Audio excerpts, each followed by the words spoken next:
Right. Hi, Rebecca. How are you? Good, Belinda. Thanks for having me. I am here with Rebecca Durlin Smith with Birth First Doulas here in Portland, Oregon. And I'm going to start with your bio. Wonderful. Okay. Rebecca's support journey began in 2010 with teaching prenatal yoga. She adored nurturing the mind body connection of her yoga students and became captivated by their often polarizing discussions about birth options.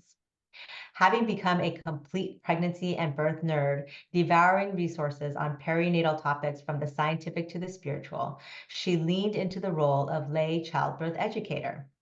Her favorite aspects were dispelling myths, providing hard data, and helping understand options. She was pleased when pregnant students would approach her for support after class.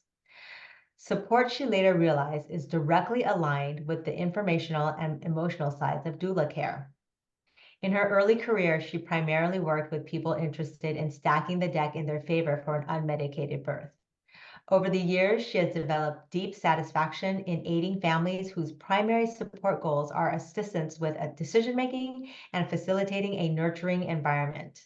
She has an affinity for birthing people with recovery or emotional intensity in their backgrounds and those aiming for a more positive experience than their previous births. She cherishes partnering with families who value support with feeling bonded through this huge life transition. In addition to being a certified doula, childbirth educator, and prenatal yoga teacher, she's also a placenta specialist, doula mentor for the Mother Tree Doula Internship Program, and co-founder of Birth First Doulas. She is privileged to support the career paths of fellow birth workers as they expand the ripples of positive change for families. Is there anything more you'd like to add? Hmm.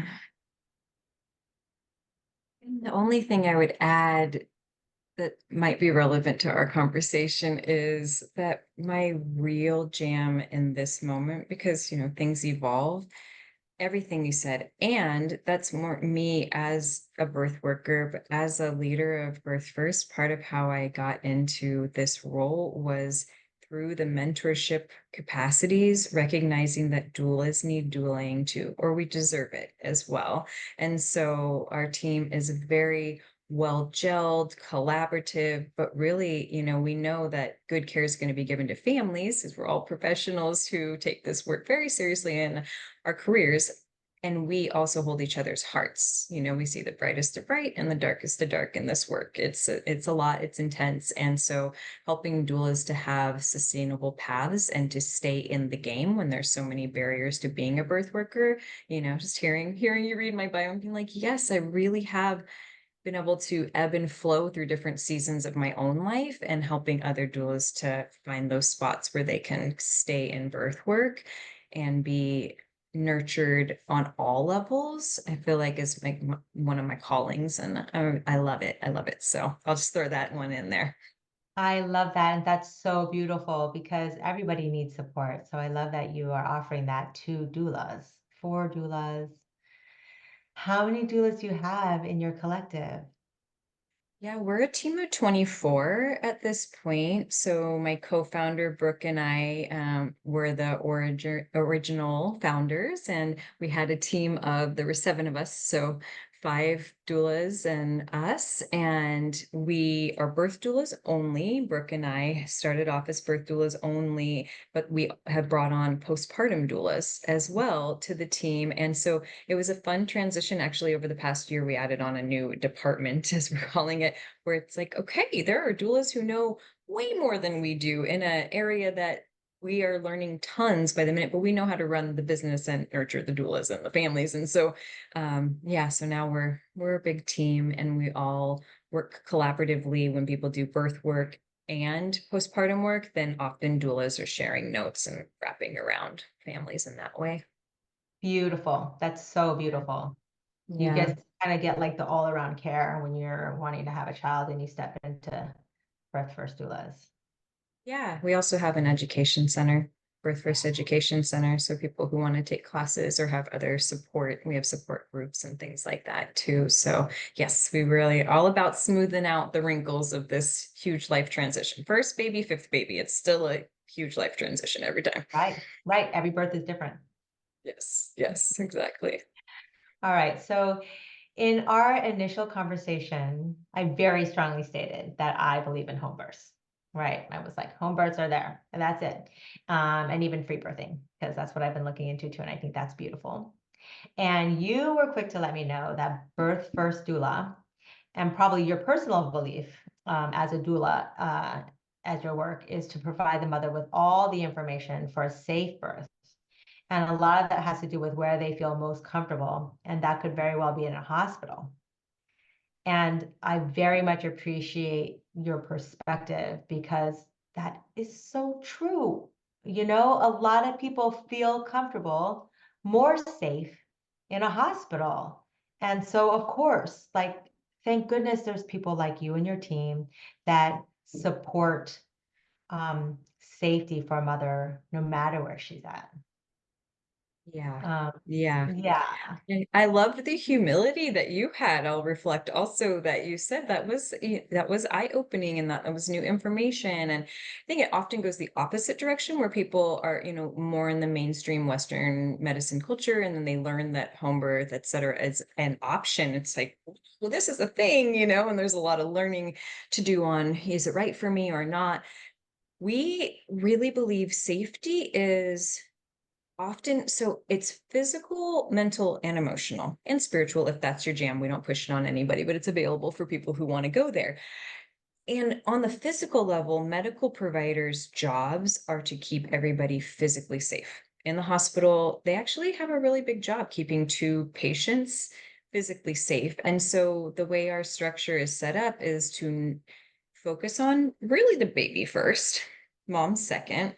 And so the birthers who are out in the world today have access to a lot more information about choices and usually come to us knowing whether or not they're entertaining the idea of an out of hospital birth, which is the term we use for either home birth or birth center. And then if that's an option, it's not an option. You have to be a low risk, healthy person and have nothing come up during pregnancy, birth, or postpartum to stay in the out of hospital system. So for families who want that, and we are happy to provide all the information about it, to provide resources to do interviews, and then the family will decide where they want to birth. And that's part of the beauty of doula care is that it's continuity regardless of where you're birthing. So even if your plan was a hospital birth, but you change your mind, you're like, nope, this is where I want to be out of hospital, we'll go there. If you plan on out of hospital, but something happens that changes that path during pregnancy, birth, or postpartum, your doula still goes with and is really the glue that holds things together. So the idea is even if physical options become more limited in terms of what's available, that we can still help with the mental, emotional safety and helping it be as positive of an experience as possible, regardless of where you're birthing. So, because that sounds like it's a new concept for you when we were talking about it.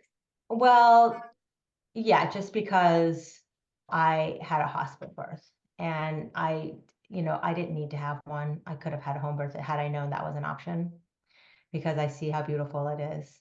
And I'm not that person that feels safer in a hospital.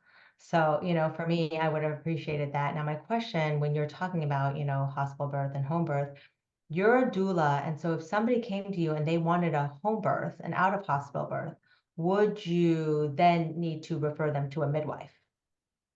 Well, yeah, the way that it works with doula care, regardless of who the provider is that we are non-medical support people. We know about all the medical things in general because this is our work, and we've seen if you stay in the game long enough, you kind of seen it all. And I've been to hundreds of births, and I've seen lots of different ways that babies are born and pregnancies and postpartum journeys happen. However, it's not our job to catch babies. It's not our job to treat, diagnose any of that. And so those are the pieces where if somebody is working with a birth doula, they also have a medical provider of some sort. That's our team's philosophy, is that we can't be responsible for the health of moms and babies, when our job is to focus on the relational aspects of the support role. They're just two completely different roles. So midwives love us. We work with midwives in the hospital. Every hospital in Portland has midwives. We work with out of hospital midwives and birth center midwives, and some birth centers do both. They'll do home births and birth center births. And so they love the extra support that we provide, but we're extra eyes and ears and heart and hands on the whole scene, but we're not,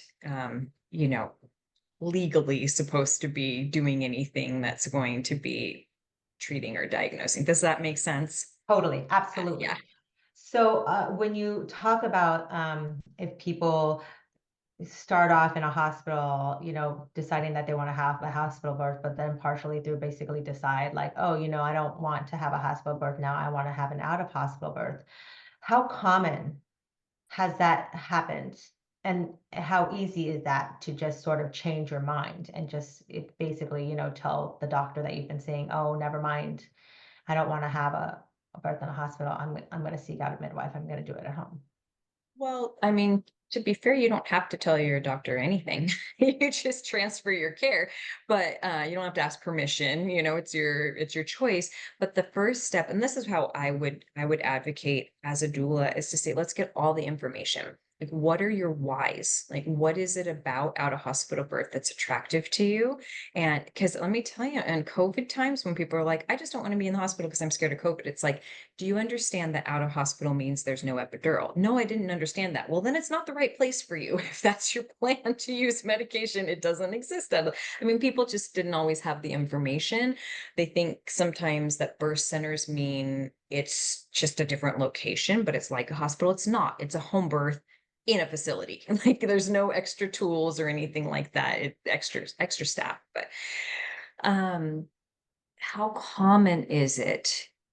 So it's interesting because over the years, I see much fewer clients of my own running the agency and dueling the doulas. I take on very low client load myself. So if I polled the doulas, I'd have hundreds of, like what's happened in this past year. And that'd be a cool thing to check out and see. For me personally, what happened over the course of my time, I had a lot of people who were already on the fence about wanting to go out of hospital in those early days when I was a yoga teacher and I was a Bradley Method of Natural Childbirth instructor. There were people who were like, how do I stack the deck?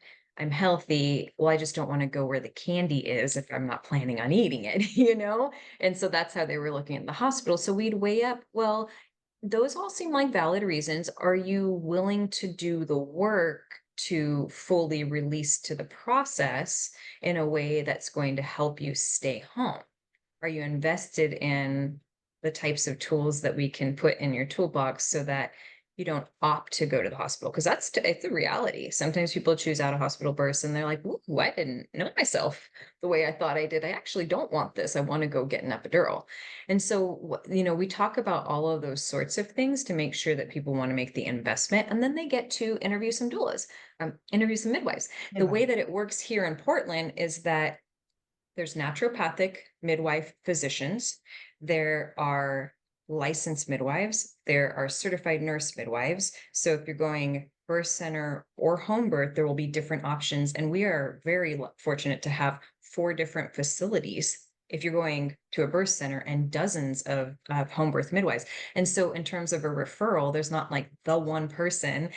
We believe in, well, what is your family structure? What are you looking for in a provider? And then we would give some referrals on who they want to branch out and meet. And then it's still just one step at a time. Did you meet the person that you feel like you trust being responsible for your baby's health? Not only yours, but both of your health. So we have a big job. There's a lot of steps when people are transferring care, and I would say maybe 1 in 10.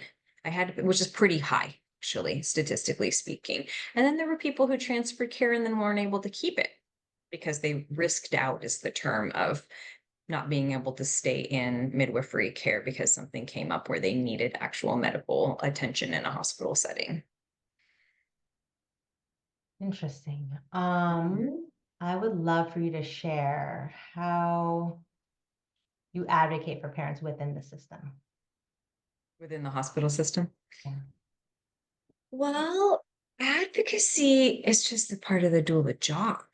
But what do people want advocacy around? Right. So, yeah, that's the first question. What do you want advocacy around? Some people come to the notion of advocacy around a trauma history. So we're in an era where trauma informed care is something that is kind of a buzz term, but is actually practiced differently in different hospital settings. And so sometimes we have a safety plan for survivors, which is actually a high percentage of women in this country, have something where there's trauma triggers they want advocacy around. Sometimes people have an uncomplicated medical history or trauma history, and they want advocacy around a low intervention birth. Sometimes people want advocacy for something really specific around their spiritual or cultural beliefs. And sometimes it's around being a person of color, where they know, like statistically in this country, like having less than optimal care is more likely when you're a person of color in the system. So first we find out what do you want advocacy around, and then we talk through what are the different ways you want to access the tools. And so the classic one, regardless of there's sort of four different areas where people might want advocacy, is to talk about like what do you have control over and what do you not. In the hospital system, what are you just signing over because you're there, and what are things you can really put your foot down around? And those things are also determined by what the person's health conditions are. So using the example of the person who risked out, she transferred care to the midwives, and home birth midwives was so happy about that choice, and then got a condition that's called cholestasis, which is something that as it progresses, it's a pregnancy disease that can come up. As it progresses, it is very dangerous to both mom and baby. And so induction is medically indicated at like 37, 38, like the latest is 39 weeks. And so the midwives transferred care. And then you're in that situation, the induction was non-negotiable for her. She could have said, I will go free birth, knowing that like no provider will take care of me at this point because I'm making a choice that they can't be liable for. But that's not the option that she chose. And it's not the option anybody I've ever known would have chose, though there may be people out there. And so in that situation, she was consenting to an induction, but how the induction happened, there's many different ways an induction can happen.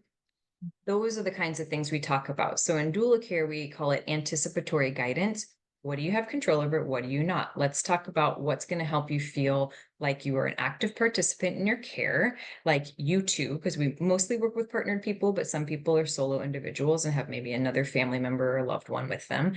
And then what's going to help you feel like you did it together no matter what, and you're ready for this next chapter that opens. So we're really looking at the whole arc of the experience. There's like all the decisions to be made in pregnancy about what's going to happen, or the decision tree of things that may happen.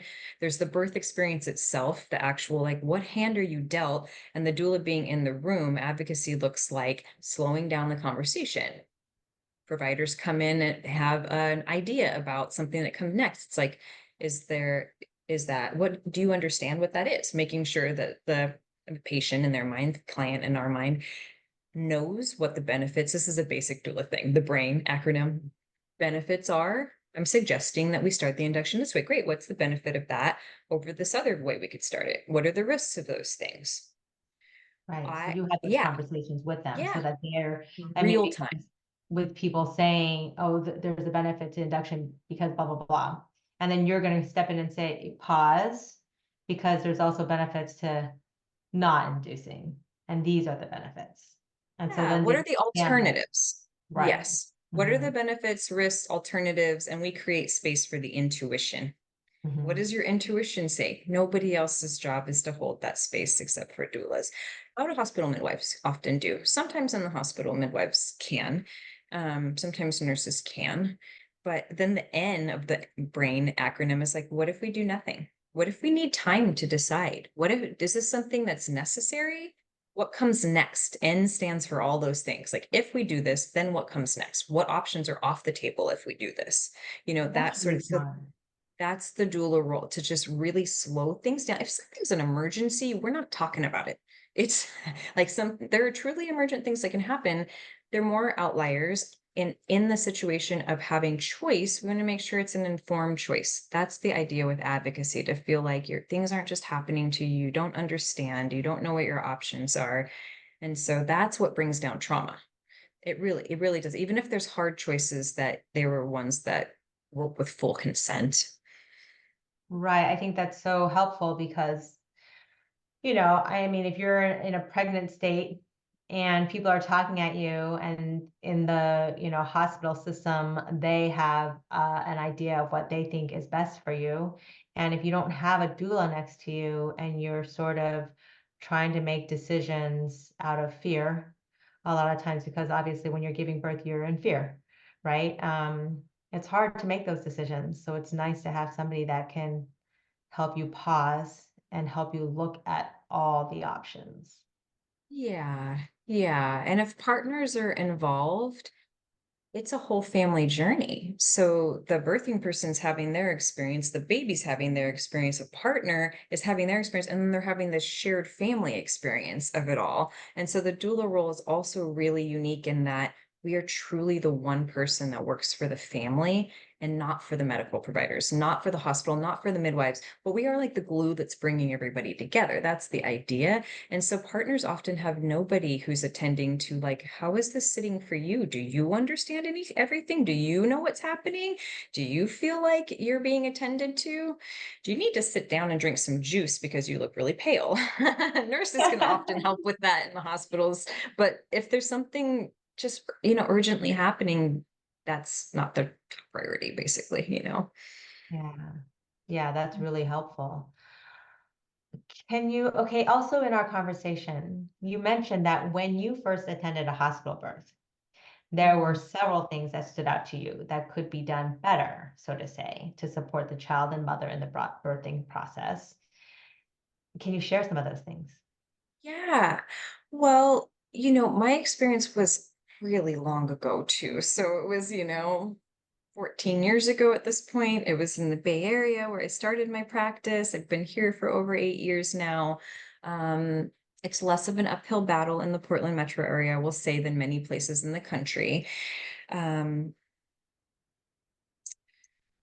One other thing I'll say before I fully answer this question is the labor and delivery floor is just such a weird one in the hospital, because it's literally the one place where people are coming for a normal physiological process to unfold. And we're glad to have the lifeguards on deck should we need their support, but it's not like every other clinic place where, like, people are going because there's something wrong. They want medical attention, but it's in this hospital setting, so it's just the vibe it's different than any other floor of the hospital, right?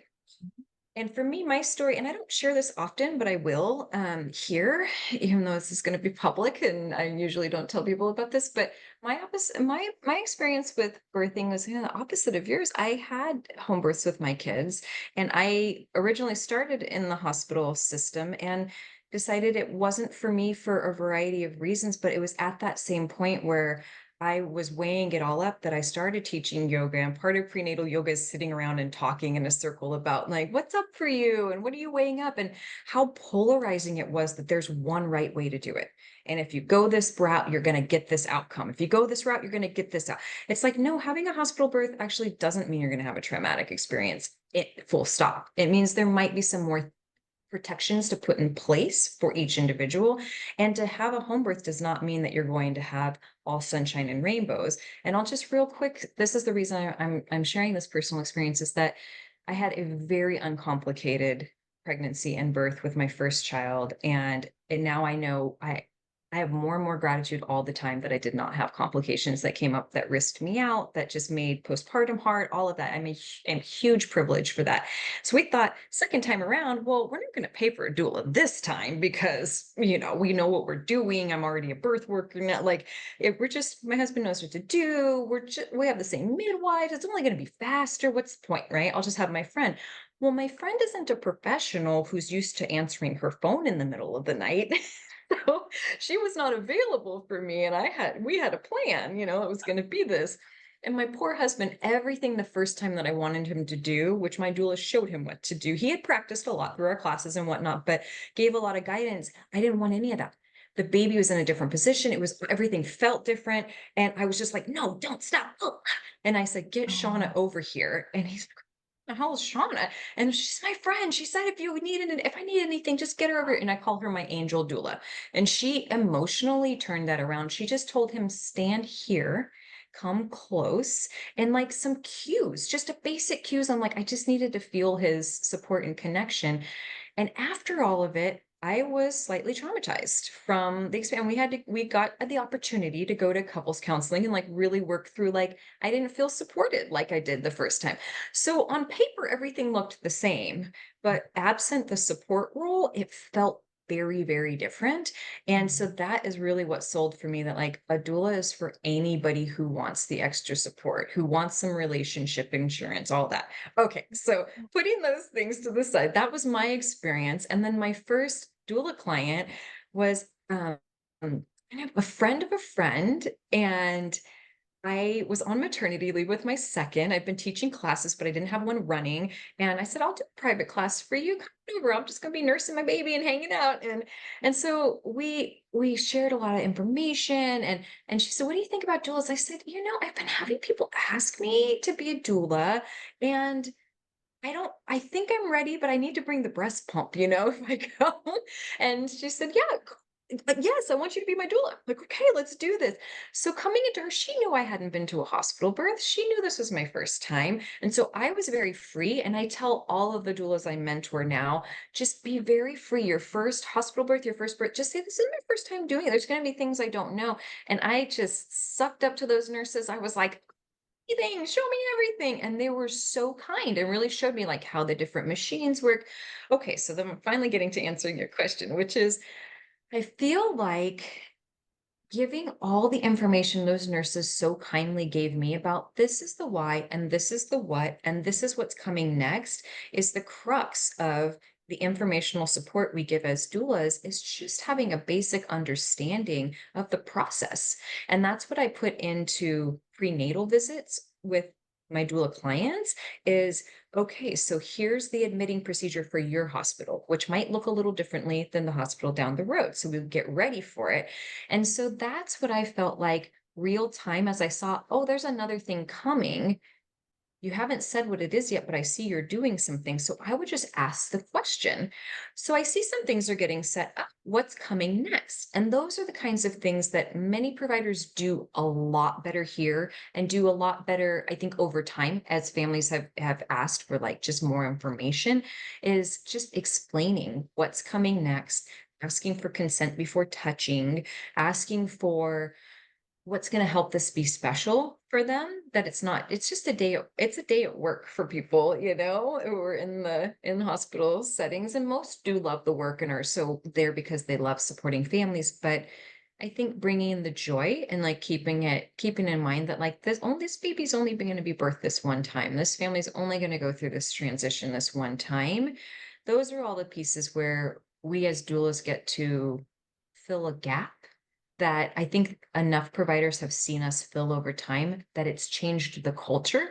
And it has a lot of work to be done, don't get me wrong. But I do see more nurses have taken doula trainings because they're like, I want to know how to come in and like do that physical support and give more information in a way that's not just a cookie cutter thing, that's very much trying to keep this family in mind when I have another family next door I'm also attending to. Is this answering the question in the way that you were hoping that I would? It does a little bit. I also want to know, in a hospital setting, or at least in my hospital setting, when I gave birth, I was on my back the whole time. I And I've see. consequently learned that that is not the best position for birthing. And do you advocate for that? Is that, like, do you advocate for the mother to be in the most advantageous positions to give Yeah. birth? Oh my gosh. So that's just like the bread and butter of what we do. So the positional work that we do, we usually have a dry run. It's part of our prenatal visit structure where we try out different positions. And the way I describe it is there are positions for progress. Those are usually not the most comfortable positions, but they're ones that like, let's move this along. There's positions for comfort where it's like, we do need to back this up and just really get into a space where we can get more comfortable. And there's positions for relaxation. And those can be three different things. So knowing what position to use to achieve what goal we're going toward is totally a doula role. And I think there are enough providers, and I mean, I'd even say in California, they were used to this, but where they know that's the doula's role. We've been with families at home. If there's a spontaneous labor, we've been laboring at home doing positions that whole time. And so we come in with like, this is what's been working, this is where she feels most comfortable, this is what they've been doing to connect. And so we come in with information and we're rolling, sort of carrying that energy of what's even with a hospital induction, we usually come in and like set the stage and help, like, let's get the birth ball in here. Let's Every hospital has birth balls, every hospital has peanut balls. There's tools that we can use, and we're moving around. I know, these are I all never heard of things that that. it's standard now. Yeah, it's standard here. And so knowing that these tools are available and seeing which ones do people want to lean into, and then which ones do you actually like given the moment.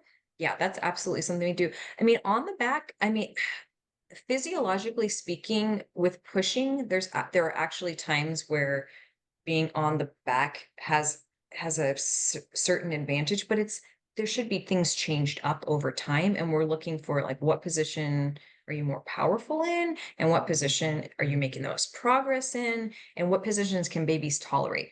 Sometimes because of where the cord is when you're pushing, there will be a sort of crimp in the cord that doesn't allow babies to get full oxygen. And then you have to switch to another side, that kind of thing. That's a very specific example. But yeah, I hear for you that that's a lot in retrospect to know that, gosh, there were other ways. And being on the back is not usually the most comfortable for most people when they're in labor. So I wish we could go back and change that for you. I mean, it is what it is. I think if I had a home birth, I probably wouldn't be here doing interviews. You Um, know what? That's real. That's real. um, if somebody were to be offered the option of getting an epidural, do you also, prior to them giving birth, like not at the time when they're obviously feeling pain, but prior to giving birth, do you also give them sort of like the negative side effects of epidural?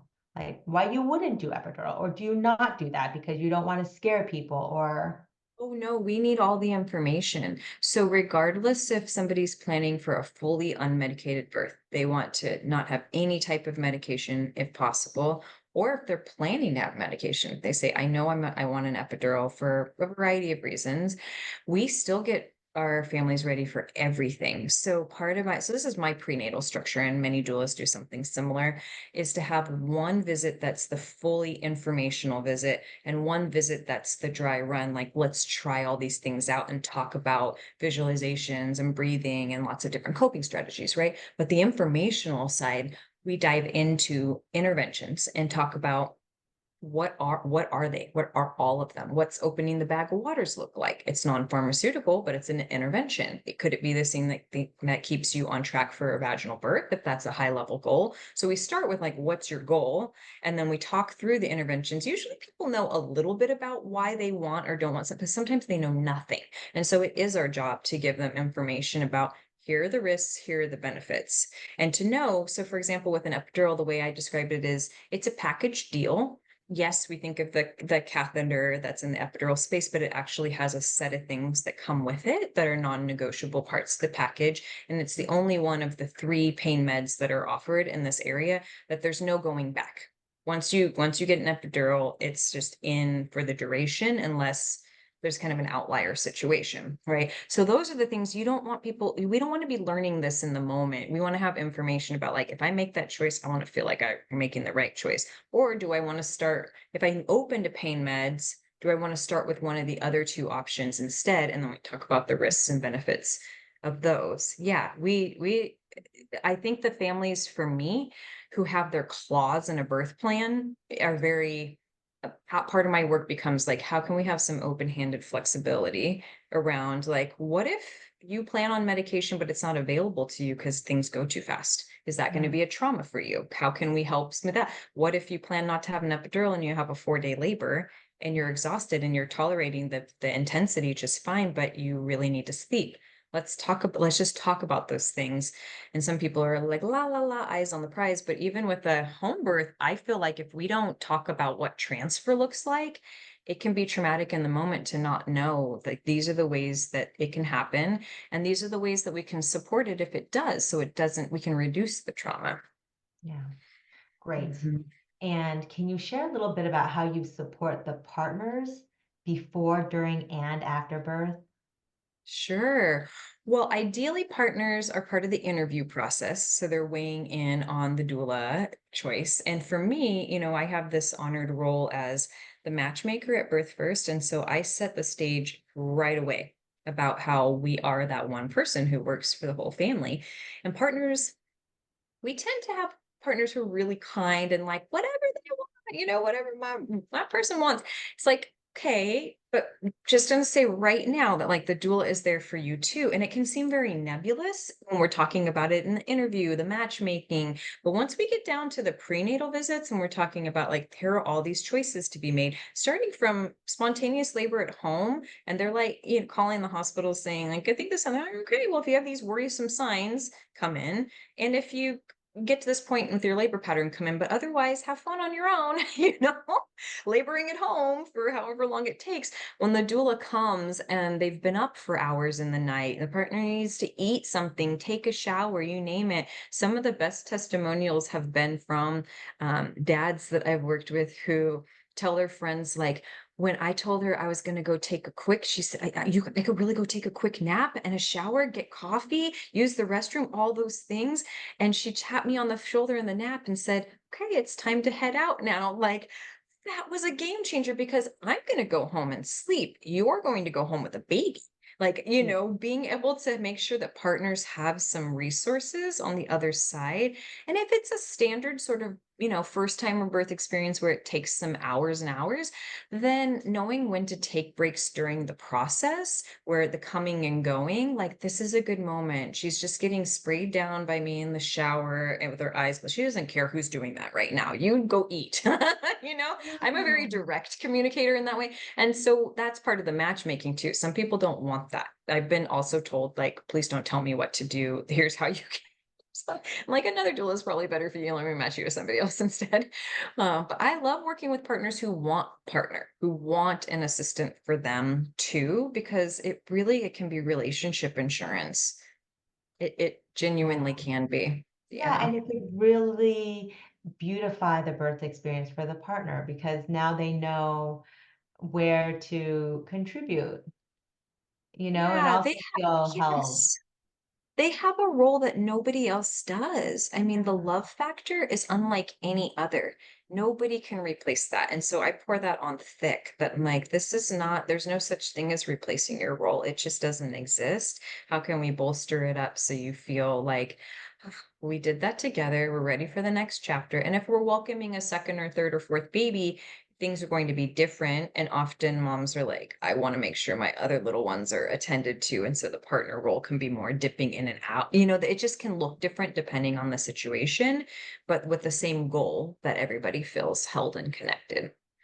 Yeah, I think that's beautiful. That's a good reason to have a doula. Yeah. Well, and there's a few cultures more when I was in the Bay Area, but some of it came up during the pandemic too, where like some fathers are not like welcome in the birth room in some cultures. And so sometimes Mhm. that looks different. And then during the pandemic, when there was only one person who was allowed in the birth room, I mean, heaven Yeah. forbid we're ever in this situation again, but where partners were home with older child and doula was at the hospital or birth center. And then it became being the liaison, like everything's good, everything's fine, again, hope never again. But if partner was sick and couldn't come or something, Yeah. like that, we're really there for both of them, Yeah, that's all of them, beautiful. Yeah. including the baby, including the baby. Right. Right. Everyone. Yeah, this is all birth doula focused, This is Yeah. postpartum doulas work in a very different way. If you ask the question about postpartum doulas, it's like smoothing out the whole postpartum side. So everybody has sleep and feels nourished, that kind of thing. Yeah, that's really important too, that, I didn't I didn't have news about that either, but I don't think I would have used one just because I'm Asian, but we expect our moms to do that. And did she? But not really, but that's okay. But it's that like I had no idea how much the mother's role is so integrated with the babies. We tend to be such a move, move, move society, Yeah. um, that we forget that mothers definitely need nourishment. And when the mother's nourished, the baby's nourished too. Yes, 100%. That's what the tagline for postpartum doula care used to be, mothering the mother. But now it's expanded to, smoothing out the whole family transition because it really is for everybody. So, Yeah, yeah. everybody needs care when the baby's born. Yeah. Yes. There's a line in an Ani DeFranco song that is my favorite. The most radical thing you can do is to split yourself in two, which is like literally your a mama baby dyad is like your it's like brings a little tear to my eye, just this symbiotic relationship. And the baby doesn't even know you're separate when they come out. They have no idea, right? Because For you're three just so years energetically in at time. least. Yes. So, yes. Yes. So, just to keep that unit as whole as possible, that's Mhm. that's the dream. That's why you do what you do, and you have like 25 people working with you, and that's so beautiful. Yeah, yeah, there's still is all over the country now. It's really quite mainstream as it should be because we're not a country who has in-home nurses coming to everybody like some other countries do. And Oh my gosh, anyway, like so France? yeah, it's different places. So we're glad to be able to fill this much needed role in society. So Yeah. Okay. Tell me, what are your thoughts on hospital births and the cutting of the umbilical cord? well, my experience is that most places cut the umbilical cord. Every location wants to cut the umbilical cord, regardless hospital, birth center, home. The question that I think you're asking is around the timing and delayed cord clamping and those policies. Yeah. Yeah. So, the baby-friendly hospitals are part of the standard of care is to have delayed cord clamping, which is 1 minute from the birth of baby, no clamping, no cutting.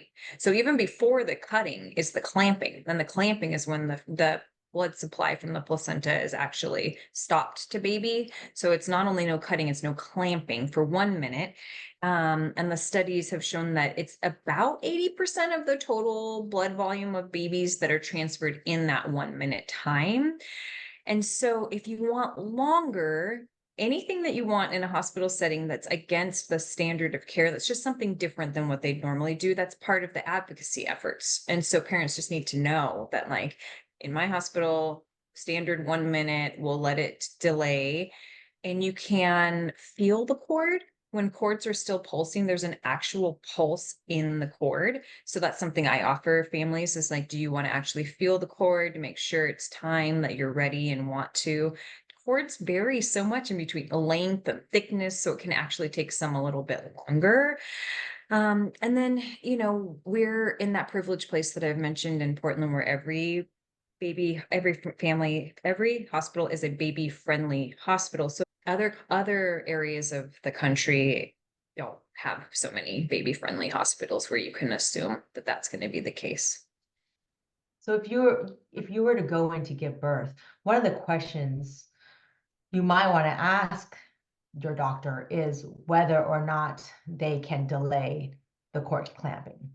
Yeah, and these are questions that you can ask prenatally. There's lots of chances for conversations. Different care teams spend different amounts of time with their patients in advance of the birth. In the prenatal visits, it can be 15 minutes for a visit. When they ask, do you have any questions? Have them. Ready, bring them. Have those questions like what are your policies for delayed cord clamping? And I think, the option for having one provider is so incredibly limited. I would even couch it as what is this hospital's policy? What is your team's philosophy and policy? Because the likelihood that that provider you're speaking to in that moment is going to be the one is so low that, having it in writing is helpful too. So we always talk about birth plans and which I call birth preferences because it's like you can prefer and sometimes everything doesn't go to plan. But having on there delayed cord clamping, because when you come in with written documentation that you put together in advance of the birth, you can say, I've already talked to my doctor. They said, yes, we do delayed cord clamping here. Or no, it's not the standard of care if you're in some other area of the country, but I'm advocating for that. They can't tell you no. Even in the case of a medical emergency, technically you have the right to decline care. So even if something was happening with your baby and you said like, I want to give it a minute, then that's technically your right. Yeah. I don't personally see parents doing that because it's so incredibly hard to decline medical care, but in a heated moment, but just to know that that's legally your right. That's helpful to know. And, I referenced earlier Magical Child, the book Magical Child by Joseph Chilton Pierce. And I just read it. And, in it, he writes about how Western hospital born babies, they did the study, are known not to smile until 2 to 3 months after birth. But when they did research in Uganda and how they were giving birth, basically, mothers giving birth to their own babies in their houses, pretty much free birthing, that the baby smiled right away. And in fact, it was like rare for them to wait until like maybe even 4 days. Like that was the longest before they started smiling. And what he went to was that, okay, so this has to do with the umbilical cord, right?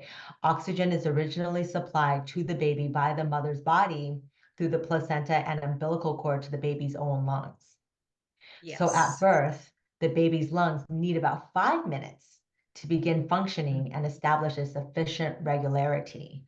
Once this is established, the heart shuts off that valve, shunting blood through the umbilical cord to the placenta and directs the total blood supply through the lungs.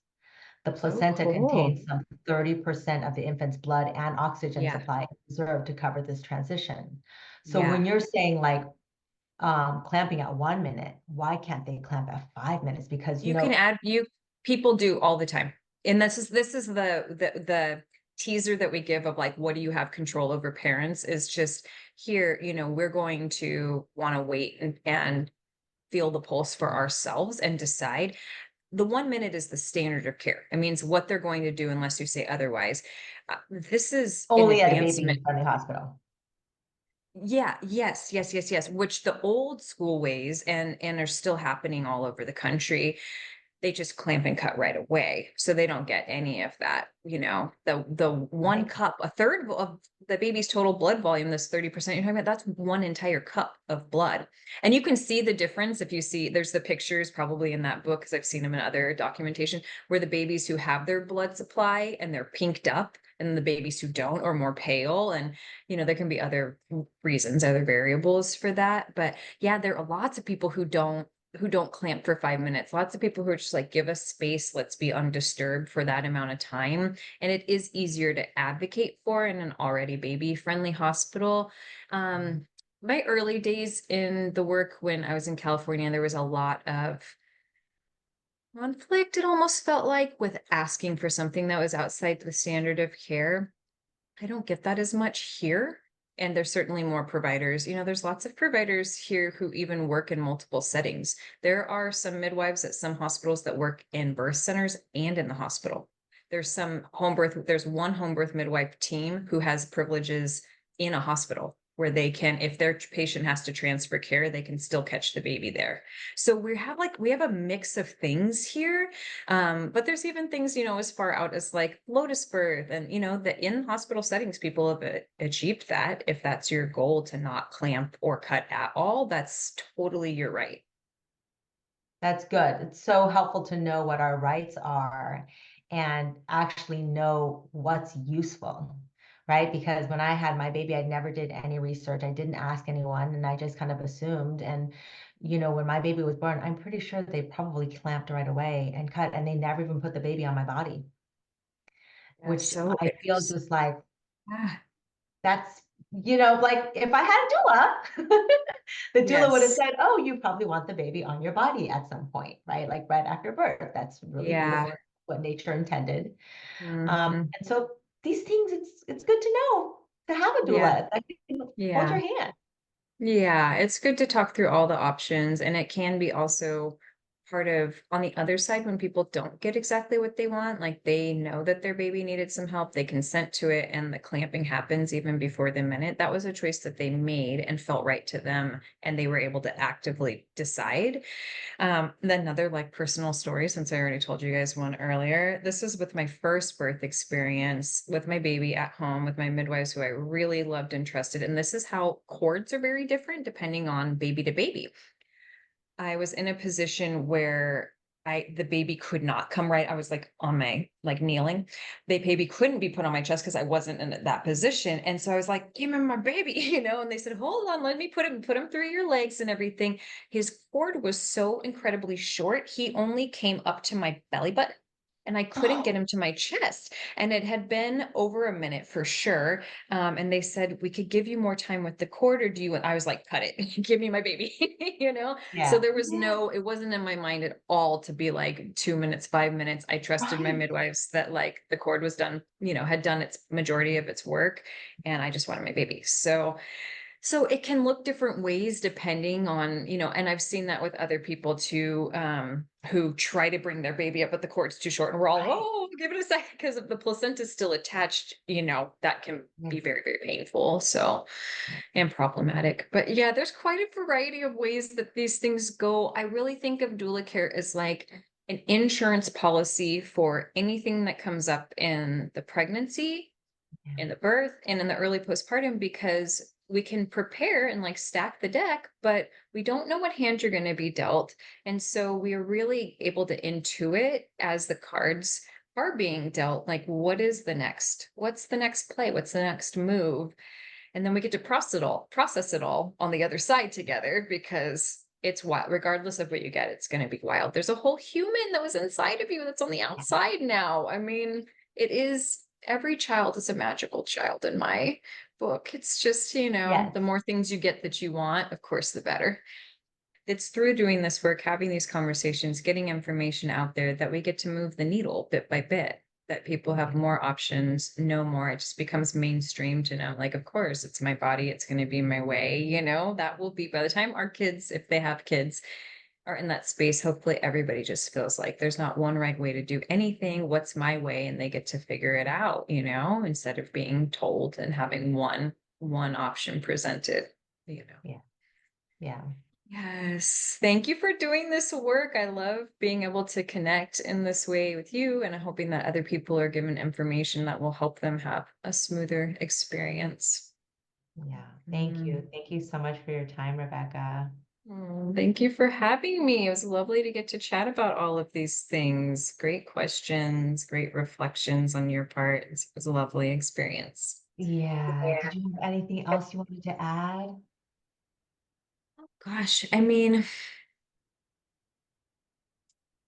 I feel like this was really thorough, and I think some of the myths about who a doula is for and what a doula is for, I hope were broken down, that it's really for anybody who wants extra support. And if there are any barriers like cost, et cetera, we're not the only doula shop in town. Of course, I'm very partial to our group, but there's some that are specifically tailored for a few other things. And so if anybody ever feels like they are lost on their journey and want some support, they can always write in or call in to Birth First. I answer the phone most of the time. I'm happy to be the person who's fielding calls to help expand who's utilizing doula care, even if it's not us, that it's somebody in the community. We just want people who want doulas to have them. Yeah. And I mean, you guys are a birth education center, so people could actually just go to you guys for the education Yeah. portion, right? And Yeah. then decide Oh, what type yeah. of doula they want. Oh, You yeah. know, People do that having all the having time. established more, education around it. Oh, yeah. Lots of people have both a doula and take classes. Some people only take classes. Some Mhm. people take classes even if they've already had a baby because they want a different experience or it's been a long time and they want to refresh. They have a different partner. Who know? Like there's all these reasons, but yeah, the education center is moving next month into a collaboration with Zanana Spa. And so we're going to be in the studio with Zanana. It's going to be an awesome power partnership. So you can follow us on Instagram and check it out and hear about this fun way that we'll be able to do education in a very sweet, sort of nurturing environment coming up Yeah, soon. that's exciting. So if Mhm. people participate with Birth First Doula and they're doing education classes, I mean, does it also merge with the spa aspect of Yeah, it yeah. I for, mean, birth care or? we have a partnership with Zanana where we have discounts that are available for our families and vice versa. And so we have that's a loft. Basically, it's a studio loft that's upstairs and it hosts the classes. And then downstairs are all the services. And so people can take their class and then go get a massage or vice versa, Oh, make a date night out of it. It's right in Clinton Street, super nice area with, lots of restaurants and stuff yeah. like that. So we're excited about it. Our current home has been lovely and we're just spreading our wings. All right, thank you. And if people are gonna follow you on Instagram, they're following Birth First Doulas. Yes, Birth First Doula is an education center on Instagram, and it's just birthfirstdoulas.com for matchmaking, birth, and postpartum doula services. Perfect. Thank you so much. Thanks, Belinda. Bye. Bye.